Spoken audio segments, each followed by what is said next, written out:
Nicholas Christakis, Chelsea Football Channel, and welcome back today to Chelsea 2, Leicester 1 at the King's Power Stadium. A brilliant result for us. You know, we expected this in a way. I think out of all of our fans, we all collectively thought like we can't come into this game getting a draw. We needed to come out of the international break how we needed to get this win. It needed to happen, and it did happen convincingly. No question about it, the exact result we needed to get. Brilliant stuff today. Now looking back at the first half. First half, you got the first 15 minutes or so were dominant. Absolutely dominant. I think some of it has to do with Harry Winks. I think his injury played a part in how they were going to play this game. Not many players really looked like they wanted to get on the ball as much as he was probably going to in this match. And I think that had something to do with how they played the rest of the first half out. Second half, they looked a lot better. So that first half, I think, part of it was their problem. But they didn't look even much better after that anyway. But the first goal, Nico Jackson, proving us all wrong. Dude, this guy is brilliant. Absolutely brilliant. His hard work was on display for that play. Chasing Wout face down. I think it's Vote Face or something. He's the Belgian center back. Just constant pressure on him. Constant holding him off. He makes a mistake. Enzo flicks it onto him. Really good touch with it. I think is right. Keeps it on one more touch. Bangs it outside the boot, right hand corner. Brilliant finish from Nico. Jacko's on fire. That's 10 goal contributions in his last 12 Premier League games. This guy is on one. Absolutely on one. Later, I think in the first half, if it wasn't in the first half, it's in the second half. Of course, I think we went up 1-0. It was 1-0 into the halftime, of course, but I don't know if the Madueke and Cole Palmer mistake was in the first or second half. Either way, that was the next big chance. We get a counterattack. We're building. It's great across the box. And instead, Palmer hits it off Madueke's foot, and it goes out for a goal kick. I don't know how we are not finishing that chance. To me, it is absolutely ridiculous. I honestly don't understand how it hits his foot regardless. He's got the entire net. I'm not going to blame him completely, but either way, I don't know how he's not lifting his foot and we're not scoring. We should be 2-0 up. Doesn't happen, but it does come sometime later when Cucurella puts in a great cross across the box. Nico puts in a great header. It's saved by Hermansen, but Fernandez is there to clean it up. And Enzo Fernandez gets himself a brilliant game. Brilliant game. He proves the haters wrong. He just shows that he was absolutely must needed in this one. Here is the Sophist score review for this one. Just look at the formation. They are playing it says a 4-4-1, but they were playing ultra defensive. That Steve Cooper formation is just a bunch of garbage. It's not good football. We saw it at Chelsea was actual football today. Look at I guess you can call it a possession chart, but it's the momentum chart. And to be honest, I think that this is one of those times the momentum chart shows how good this game was.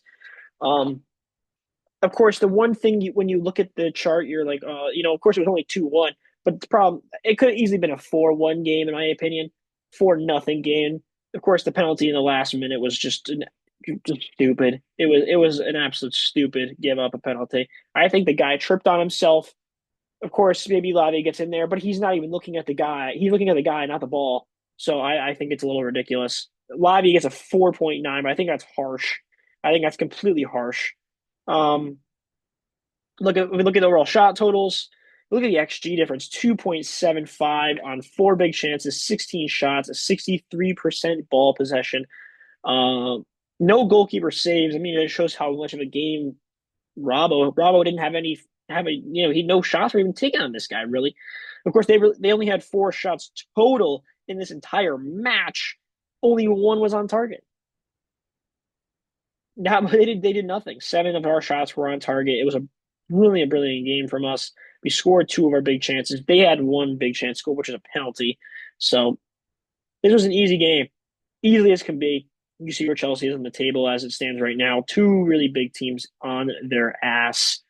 Tottenham, Forest, Villa. It's still close at the top, but this was really good showing from Chelsea today.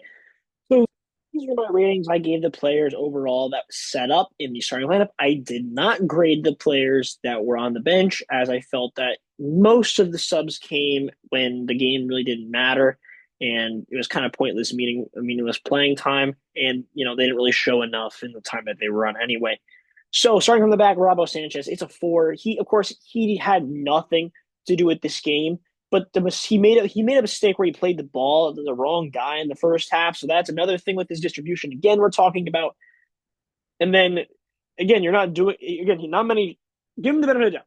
He didn't have many times to make mistakes in this one. He really didn't.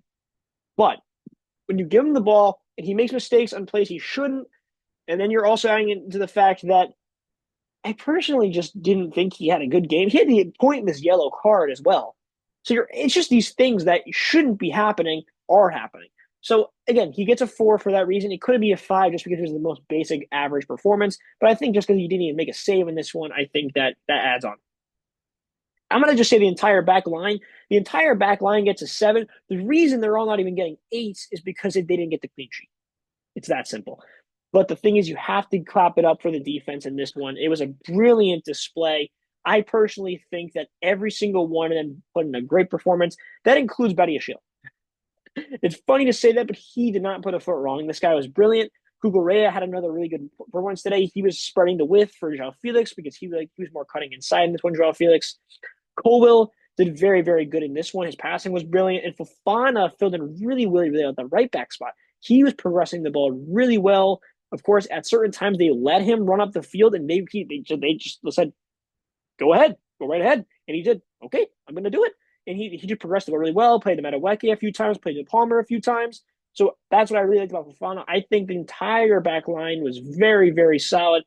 And if it wasn't for this stupid penalty they gave at the end of the game, I think it's a clean sheet and everybody gets an eight. Brilliant stuff. Starting with Caicedo, another performance, another 7 out of 10. This guy has been very, very good all season. I don't know when the next time I'm going to give Caicedo an under seven is. Say that and he'll get it in the next one. I really hope not, but no, Caicedo has been brilliant. In this one, he didn't put a foot wrong. This guy has been brilliant ever since the first game of the season. So from the first game to this to now, he's been stepping up. And even though he only had 2 days of rest, only really 1 day of rest, still showing it doesn't matter. So really brilliant stuff from Caicedo. Enzo Fernandez proved the doubters wrong. He gets a 9 out of 10 in this one. A goal and an assist is a big showing for a player in need.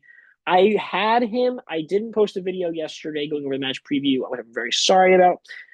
But I had him in my match prediction for myself because I thought that this would be a game that you could see a player who, is a better at progressing the ball and not needed to make as many defensive stops. I think that Enzo Fernandez was a guy we were going to see, and we did see him. Enzo Fernandez instead played his passes well. He even tackled really well. And if we go look, I'm very curious as to see. Yes, 7 out of 9 ground duels. He didn't lose possession as much as he usually does, converted a few. Passes were okay, but 9.0 rating, you don't get that for no reasons. It was a brilliant performance today. Goal and assist, of course, on the Nico when he got the assist, and the Nico header toward assist goal, he also got one. So 9 out of 10, brilliant stuff. João Felix, of course, got the start on the left-hand side, but he was making more of these inversion runs here, and Cucurella was helping him out on that left-hand side. But brilliant. I thought Felix was showing a lot of quality. Of course, there was a few chances he had to take or to get goals in.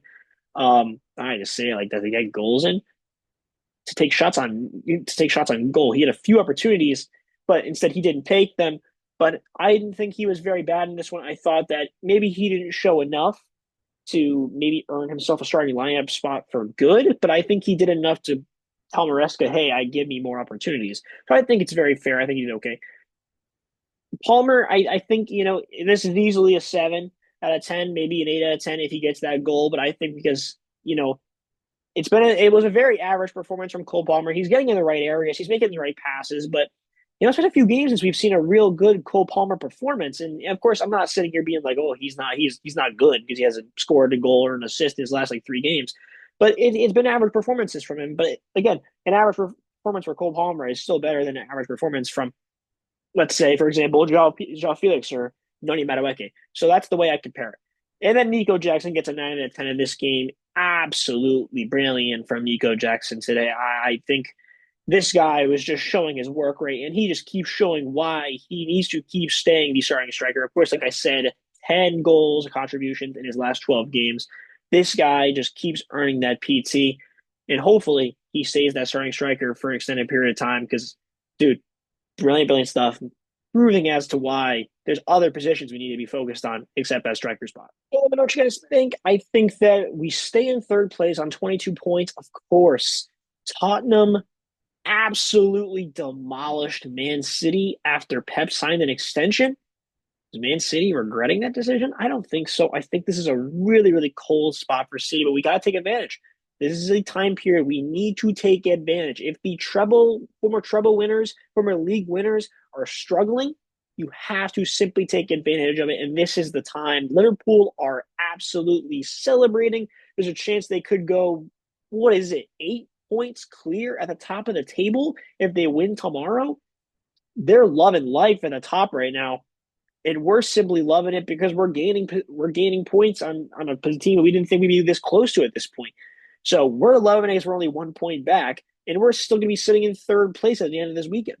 It's that simple for us. So we are at 22 points, City at 23 points, and then with a win, Liverpool would be at 31. Of course, Arsenal did destroy Nottingham Forest today, 3-0. So they do join points on us at 22. So it's third and fourth at 22.